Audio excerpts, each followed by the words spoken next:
अस्सलाम वालेकुम viewers, rich Pakistan का नया एपिसोड लिए मैं हूं आपका मेजबान अब्दुर्रहमान। आइए डिस्कस करते हैं आज की दो इंटरेस्टिंग न्यूज।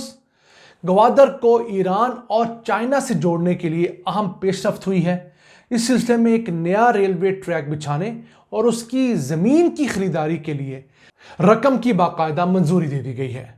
अब 901 किलोमीटर तवील ये ट्रैक जो गवादर को इब्तदाई तौर पर कोयटा से जोड़ेगा और फिर वहां से एक तरफ ये ईरान जा सकेगा, दूसरी तरफ अफगानिस्तान, तीसरी तरफ ये चाइना और चौथी तरफ ये अपने मुल्क के अंदर सामान की तरसील मुमकिन बनाएगा। इसे आपसे डिस्कस करेंगे।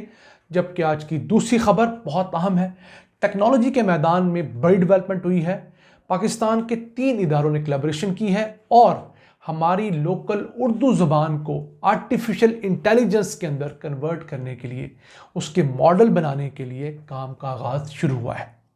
याद रहे, आर्टिफिशियल इंटेलिजेंस इस वक्त 185 बिलियन डॉलर्स की इंडस्ट्री है और अगले 6 सालों में ये 1 ट्रिलियन डॉलर्स को क्रॉस कर जाएगी। इस अहम फील्ड को आपके साथ प्रोग्राम के दूसरे हिस्से में डिस्कस करेंगे, लेकिन पहले चलते हैं आज की सबसे अहम खबर की तरफ। ग्वादर को ईरान और चाइना से जोड़ने के लिए एक नए रेलवे ट्रैक को बिछाने के लिए जो जमीन दरकार थी, उसकी मंजूरी दे दी गई है। एक्निक, जो पाकिस्तान में बड़े मंसूबे अप्रूव करने का फोरम है, उसने 15 अरब 60 करोड़ रुपए की लागत से जमीन खरीदने की मंजूरी दी है, जिसके बाद ग्वादर पोर्ट से जो रेलवे ट्रैक बिछेगा वो आएगा कोयटा के करीब स्पिजन के मुकाम पर। और इस मुकाम पर चूंकि एक रेलवे जंक्शन ऑलरेडी मौजूद है, उस मुकाम से ट्रेन चाहे तो ईरान जा सकती है, क्योंकि ईरान तक पाकिस्तान का रेलवे ट्रैक है। ये ट्रेन चाहे तो बाकी मुल्क के अंदर जा सकती है और फ्यूचर में जब हम चाइना के साथ अपना रेलवे ट्रैक शुरू करेंगे वहाँ भी जा सकती है। और इसी जंक्शन से फ्यूचर में हम लोग अफगानिस्तान भी जा सकते हैं।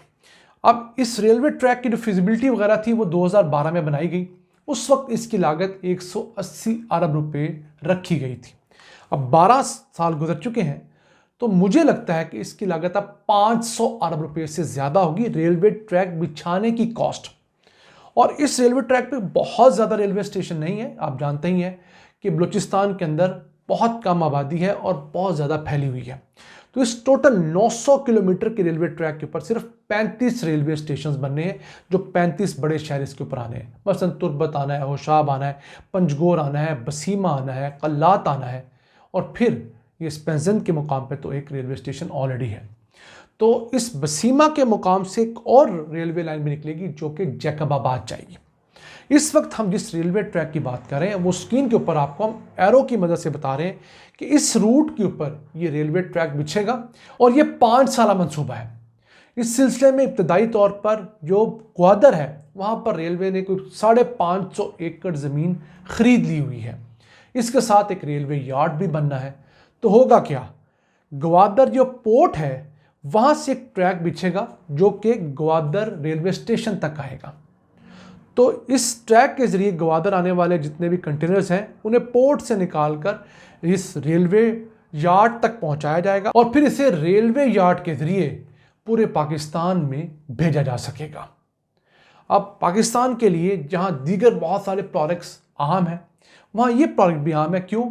ग्वादर पोर्ट इस वजह से फुली फंक्शन नहीं हो रही कि यहाँ पर जो कनेक्टिविटी है उसके बहुत मसाइल हैं।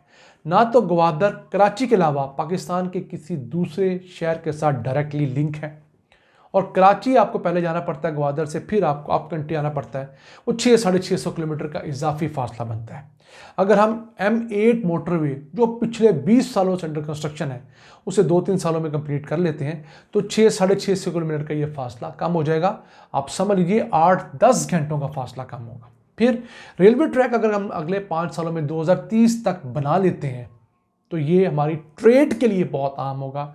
इसके ज़रिए जो ग्वादर माल आएगा वो पाकिस्तान के रास्ते ईरान और ऊपर चाइना तक जा सकेगा, अफगानिस्तान भी वो सामान भिजवाया जाएगा और पाकिस्तान इस मामले में एक बहुत अहम संग मील हासिल कर सकता है।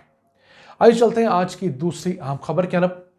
पाकिस्तान में आर्टिफिशियल इंटेलिजेंस के अंदर पहली लोकल लार्ज लैंग्वेज मॉडल बनाने की एक काविश शुरू हुई है। इस प्रोग्राम के तहत कंप्यूटर्स को उर्दू ज़ुबान के मुताबिक ट्रेन किया जाएगा और अगर आप उर्दू ज़ुबान में कुछ लिखेंगे तो फिर वो कंप्यूटर उससे मुतल्लिका जवाबात और अपनी तमाम जो तहारीर है आपके साथ शेयर करेगा। आर्टिफिशियल इंटेलिजेंस दुनिया के अंदर एक ऐसी चीज़ है जिसके अंदर कंप्यूटर को आप क्वेश्चंस आंसर ढूंढने पे ट्रेन करते हैं, उसको पहले लर्न करवाते हैं, कंप्यूटर सीखता है बिल्कुल बच्चे की तरह, इंसान की तरह, फिर वो अपनी इंटेलिजेंस भी अप्लाई करता है और फिर आप उससे कोई क्वेश्चन कोई प्रॉब्लम पूछते हैं तो उसका जवाब उसका सलूशन आपको देता है। उसके पास पीछे करोड़ों अरबों खरबों अल्फाज का मजमुआ होता है जो आपने उसको सिखाया होता है। इंग्लिश में तो उस पर बहुत काम हो रहा है, दीगर लैंग्वेज में भी काम हो रहा है और इंग्लिश की वजह से ही ये आम फील्ड इस वक्त 185 बिलियन डॉलर्स की है जो अगले 6 सालों के अंदर 1 ट्रिलियन डॉलर्स को क्रॉस कर जाएगी। हमारी लोकल उर्दू ज़ुबान के अंदर पाकिस्तान में होने वाली ये पहली पेशरफ्त है। अब जैज़ जो एक मोबाइल फ़ोन कंपनी है, फिर नस्ट जो पाकिस्तान में रिसर्च करने वाली एक बड़ी यूनिवर्सिटी है, इसके अलावा नेशनल इंफॉर्मेशन टेक्नोलॉजी बोर्ड जो कि वफाकी सतह पर इंफॉर्मेशन टेक्नोलॉजी को मैनेज करता है, इन तीनों अहम इदारों के कोलैबोरेशन से कंप्यूटर्स को इस लेवल का ट्रेन कर दिया जाएगा कि आप उर्दू में कोई सवाल पूछेंगे तो वो उर्दू में उसका जवाब देगा। ये आम सर्च इंजन से डिफरेंट होता है।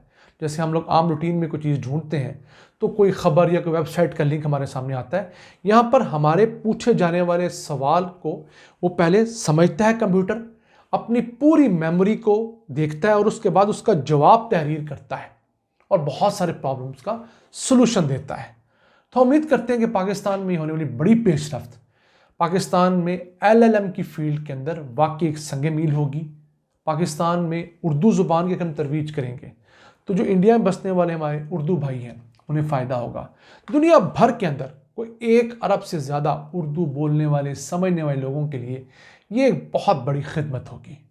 नाज़रीन, ये था आज का एपिसोड। हम उम्मीद करते हैं आपको पसंद आया होगा। अपनी सजेशंस अपनी आरा से हमें आगाह रखा करें। अपने मेज़बान अब्दुर्रहमान को इजाज़त दीजिए। अल्लाह निगहबान।